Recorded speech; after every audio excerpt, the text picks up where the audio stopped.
Good morning children. मैं आपकी हिंदी की अध्यापिका कुसुमा नायर ऑनलाइन टीचिंग क्लास 2020-21 में आप सभी का स्वागत करती हूँ। पिछली कक्षा में मैंने आप लोगों को क्लास 9th की कृतिका पाठ्यपुस्तक की पाठ 2 मेरे संग की औरतें पढ़ा रही थी। आज हम उसी पाठ को जारी रखते हुए आगे का अनुच्छेद पढ़ेंगे। एक बात हम में एक सी रही। घर बार को परंपरागत तरीके से हमने भले न चलाया हो, उसे तोड़ा भी नहीं। शादी एक बार की और उसे कायम रखा। चाहे तलाक के कगार पर खड़ी चली हो, पर कगार तोड़ डूबी नहीं।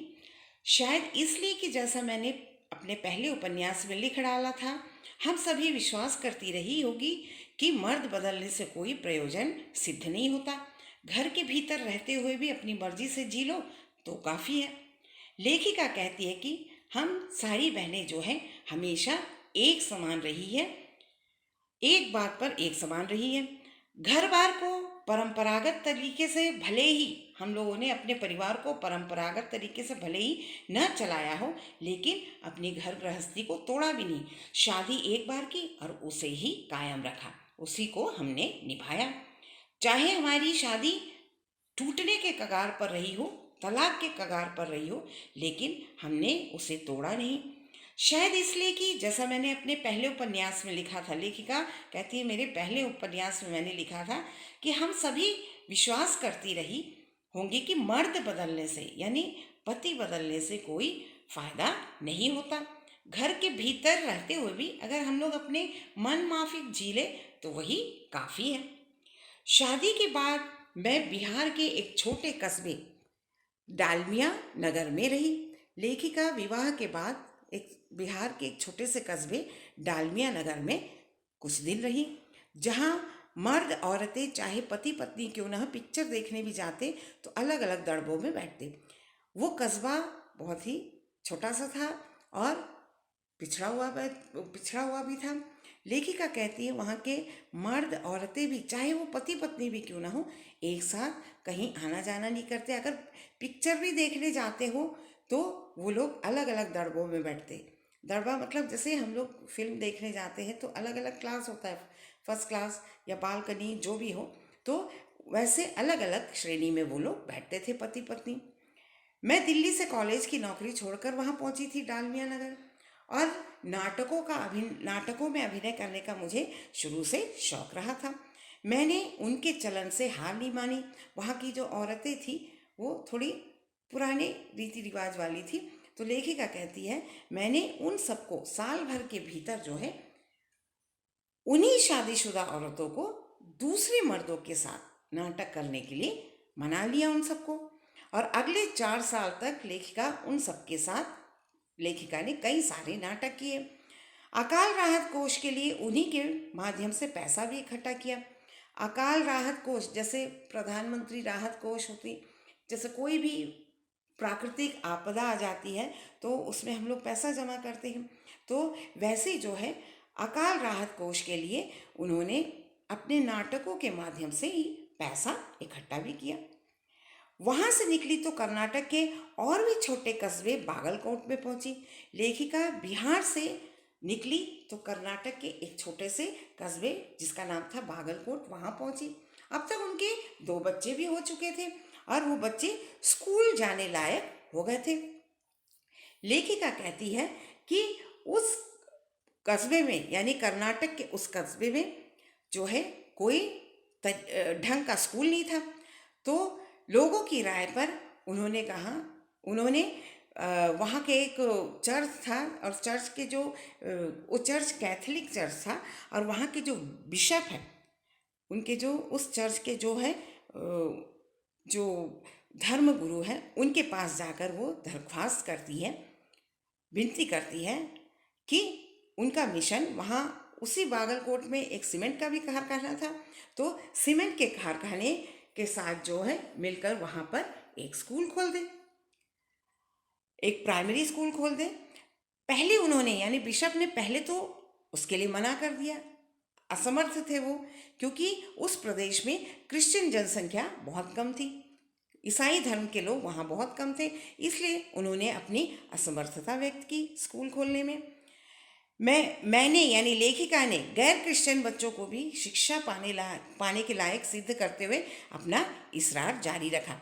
लेखिका ने कहा कि क्रिश्चियन बच्चे कम हो तो भी दूसरे धर्म के बच्चे तो वहाँ पर थे और वो शिक्षा पाने के लायक है, और इसलिए उन्होंने अपना अपना आग्रह जो है बिशप के सामने जारी रखा। तब उन्होंने कहा, ठीक है, हम कोशिश कर सकते हैं, बशर्ते आप हमें यकीन दिलाए कि वह स्कूल अगले 100 साल तक चलता रहेगा। बिशप ने एक स्कूल खोलने का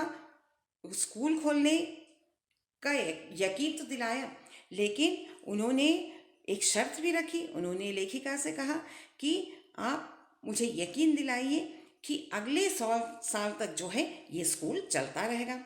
लेखिका को गुस्सा आ गया। उन्होंने कहा, स्कूल की तो छोड़िए, किसी के बारे में हम विश्वास नहीं दिला सकते कि वह अगले 100 साल तक चलेगा। वे भी गुस्सा खा गए, बिशप को भी गुस्सा आ गया। उन्होंने कहा, खुदा का लाख शुक्र है कि ये समस्या जो है आपकी है, मेरी नहीं। लेखिका को लगता है कि हाँ, बात तो कड़वी है, पर 100% जो है सच भी है। सच के आगे सिर झुकाने की लेखिका की बचपन की आदत थी। सो मैंने तय किया कि मैं खुद अंग्रेजी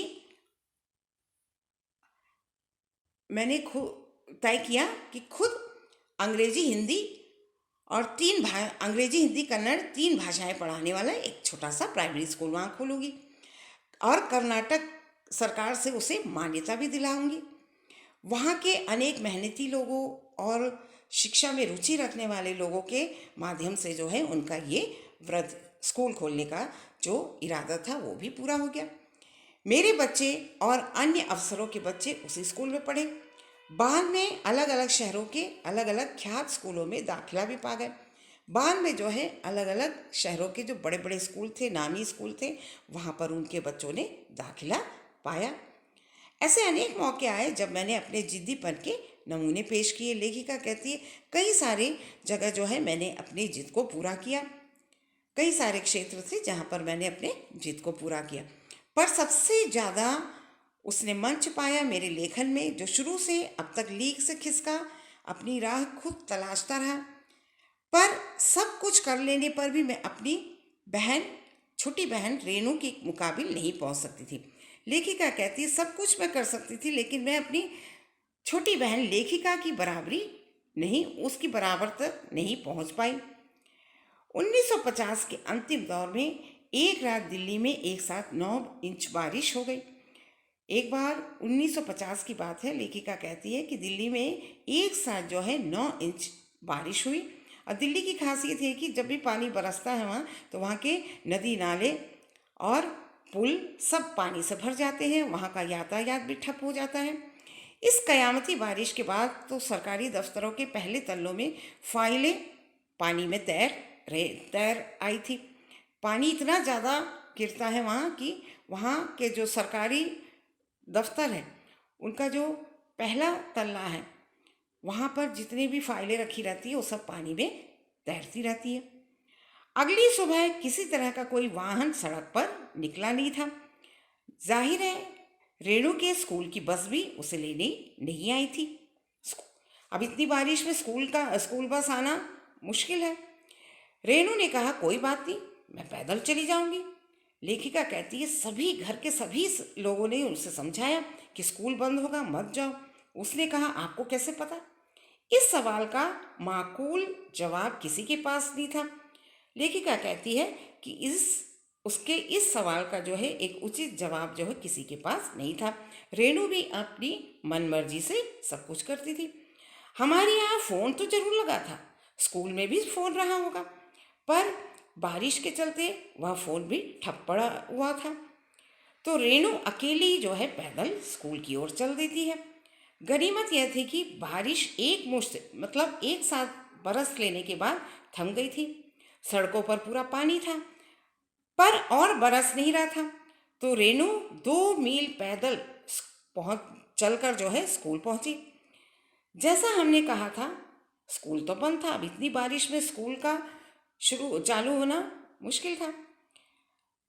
चौकीदार रेणु को देख दंग रह गया। उस स्कूल का चौकीदार दंग रह गया रेणु को देखकर। पर रेणु को कोई मलाल नहीं था, इस बात का कोई दुख नहीं था। वह वापिस जो है 2 मील चलकर घर पहुंच जाती है। स्कूल बंद था इसलिए वापस जैसे गई थी वैसे ही वापस आ जाती है 2 मील, वापस 2 मील चलकर। सबने कहा हमने पहले ही कहा था। उसने कहा स्कूल बंद था, मैं वापस आ गई, इसमें आपका कहना कहाँ से आ गया?